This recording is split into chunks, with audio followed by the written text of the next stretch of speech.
Hai, kam jirtu daawwattoota nagaa keessanii jirtu fayyumaa ani nagaa kooti galatoomaa ta'u nagaa jirtu jajjabaattu. Egaa akkuma suura irratti argitanii mucayyoo kana gaafa argu jechuudha baay'ee tokko na gaddisiisti jechuudha. Ijoolleen biyya hambaa jirtu hundi ishee waan itti tolee jiraatu itti fakkaata namaa. Garuu wanni jiru keessa wanni jiru waan baay'eedha jechuudha, waan baay'ee nama gaddisiisudha.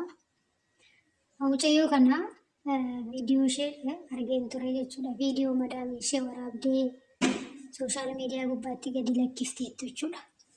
Maal jetti? Mucayyoon nan galaa jetti beektanii, nan gala biyya kootti hin galaa jettiin. Akkamitti galtaa? Waggaa 2 yoo fixxe kontiraata kee yoo fixxe malee akkamitti galuu dandeessaa? Hojiidhaaf dhuftee ati kanas turtee waggaa fi ji'a muraasa qofa waggaa 2 hin xumurree akkamitti galtaa? Hin maraatti sammuun kee nagaa miti jetti beektanii. Madaamii isheetu akkas jedha. Mucayyoon lakki ani maraatu miti sammuun koo nagaadha. Garuu asitti du'uun qabaayee nan galaa jetti beektanii. Inshaallah yoo rabbi jedhee asittiin duutuun galtaa jettiin. Isinii galee namni jechuudha. Mucayyoon kun amma waa dhibamtuu malee akkasitti hojiidhaaf biyyaa baatee jijjiiramuudhaaf jiruu jireenya ishee jijjiiruudhaaf biyya ishee irraa baatee akka haasaasan irraa hubannutti egaa waggaa 2 fidne mucayyoon garuu baay'ee cimtuudha. Afaan illee akka ajaa'ibaatti dandeessee jirti. Tokkommoo lammaffaa immoo akkasitti sodaa tokko malee akkanatti baatee dubbatachuun isheetu na ajaa'ibdeetti. Mucayyoon na ajaa'ibsiifadha. Garuu osuma rakkoo guddaan nurra ga'e illee jechuudha bifa kanaatiin madaamii bira hojjannutti wannoo jechuu ammoo isinii galee maaliif isaan sodaachuu kee arganis waan biraati. Akkasitti immoo afattattee yeroo isaan itti waan ta'e deddeebistuu kunis waan biraati isaan. Kanaaf Waaqayyoo gaafa rakkisee gara biyya namaa nama geessu rakkoodha waan jedhamu nama rakkisa. Akkas jechuudha. Mucayyoon amma waa dhibamteeti malee namni hojjetachuudhaaf biyya isaatii bahee akkasitti osoo waggaa 2 guutiin jechuudha nan gala biyya kootti hin deebi'aa jedheen dubbatu jechuudha. Wayii dhibamteetti yookaan nyaataan ishee miti ta'a yookaan hojjettee miindaa isheen argattu ta'a. Amma mucayyoo kana rakkoo ishee namni hubateeruuf hin jiru jechuudha. Isinii galee akkasuma fayyaa lafaa ka'ee namni nan galaa jedhu. Isinii galee garuu akkasitti jechuun akka haala kanaan bakka tokko yaada ishee ibsachuun ishee baay'ee natti toleera natti akka kootti jechuudha.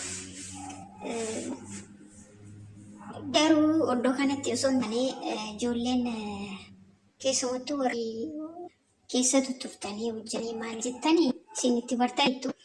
Garuu ijoolleen warri haaraan reefu gara biyyarraa gara biyya hambaa dhuftanii jechuudha. Yookaan dhaqxan ta'anii akka carraa yookaan waan hundumtuu jechuudha. Gaafa biyya keessanii bitanii biyya nama deemtanii waan haaraa isinitti ta'a. Afaan isin dhageessanii, loqonni isin dhageessanii hambiraatii waan hundumtuu bakka waan haaraa isinitti ta'a. Yeroo sanaa battalumatti irrifatina. Tokko amma jiru jechuudha. Bakka waanuma afaan sun hin baratamne itti fakkaata. Battalumatti kan rifattee aga sammuu ishee gadhiisutti kan geessu jirti jechuudha. Tokko isinii galee miira sodaa jechuudha. Yeroo jara argitee afaan jarri dubbatan gaafa dhageessu miira sodaatii weeraramtee kan sammuu ishee gadhiiftu jirti jechuudha. Tokko akkas ta'uu hin qabu jechuudha. Maaliif hundumaan ma baratama isinii galee wanni hin baratameen hin jiru deemsa keessa jechuu kooti. Jalqaba hundumtuu namatti ulfaachuu danda'a. Biyya biraa dhiisaatii keessummaatti jechuudha manuma namaa. Manuma keessanii baatanii mana firaa osoo deemtanii yookaan mana hiriyaa tokko yeroo deemtanii wanti haaraa isinitti ta'uu jira jechuudha. Mana sana keessatti akka barbaadan kaatanii waan barbaadan fuutanii haatanii dhuguu hin dandeessan. Akka barbaadanitti illee waan barbaadan haasa'uu hin dandeessan. Sodaattu jechuudha. Maaliif mana sanaaf haaraadha waan taataniif. Biyya ormaa gaafa deemtanii ammootu waanni marri isaayyuu wanti isin gurraan hin dhageenye. Wanti isin ijaan argitanii hin beeknes waan haaraadha jechuudha hundumti isaayyuu. Iddoo kanatti maal gochuu qabdu? Of tasgabbeessuu qabdu. Isinii galee akka amantaa akkam ta'een kanatti baranne jedhu isin keessa baduu qaba jechuudha. Rifachuun qabdani, sodaachuun qabdani. Deemsa keessa wanni hin baratamin hin jiru. Jarallee jechuudha yeroo waan tokko isinitti dubbatanii caccabsaayyuu haa ta'u wal keessa makaa caccabsaa ta'e wanta barbaadanii fi wanta hin barbaanne dubbadhaa. Isinii galee wanta keessa hin jiru ibsachuuf yaala. Wal keessa iyyuu makaatee jechuudha. Miira sodaa of keessaa baasaa. Isinii galee jarri gaafa miira sodaa namarratti arganii dhugaan isiniin jedhaa. Maal jedhee akkasinitti hin beeku. Miira sodaa jalatti agarsiisuu hin qabdan. Isinii galee sodaachuu hin qabdan jechuudha. Afaan immoo baratamaa wanni hin baratameen hin jiru. Deemsa kee akkasii sodaa of keessaa gataa. Mucayyoon kuni waggaa lamaan xumurre argitanii ganaa waggaa fi ji'a muraasadha kan isheen isaan biraa hojjetteettu akka haasaa isheerraa jechuudha. Garuu afaan sirriitti dandeessi.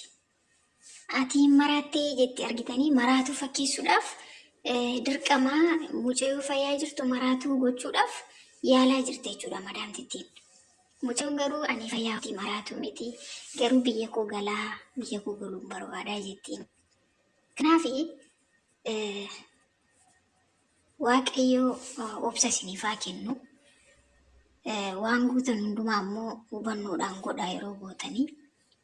Waaqayyoo carraa isin haa tolchuun biyya keessan isin baase haga dhumaa isin wajjin haa ta'uun isiniin jedha. Waaqayyo isin haa gargaaru iddoo tokko. Akkasin isiniin jedha. Bal'inaan yaada bal'aa yeroo biraa qabannee walitti deebinaati. Goriisuuf jaanala kana faaraa taatanii as goraa maatii tahaa nutti makamaa. Warri mun wajjin jirtanii galatooma ulfaadhaa. Garuu laayikiin hin jiru. Sabsikibraa wannoon namumti maatii namaa ta'ullee hin jiru jedhama maali? Inni ulfaataa kun hin dhugaa. Akkasii as goraa sabsikiraayibii godhaan isiniin jedha.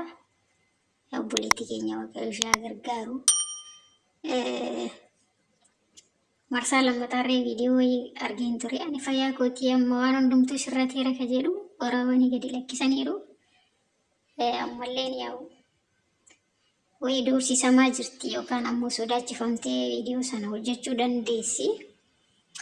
Yookaan ammoo biiroon ishee gargaaree sirrachuu danda'a. Ani hin beeku garuu kana fakkaata daawwattoota. Akkasii yeroo biraa yaada bal'aatiin qabannee walitti deebinaa. Ammaaf yaadne nuti qabannee dhufne kanuma fakkaata. Lafa nagaa keessa jiraadhaa, nagaa qabaadhaa, isiniin jechuu jaalladhaa. Bye bye.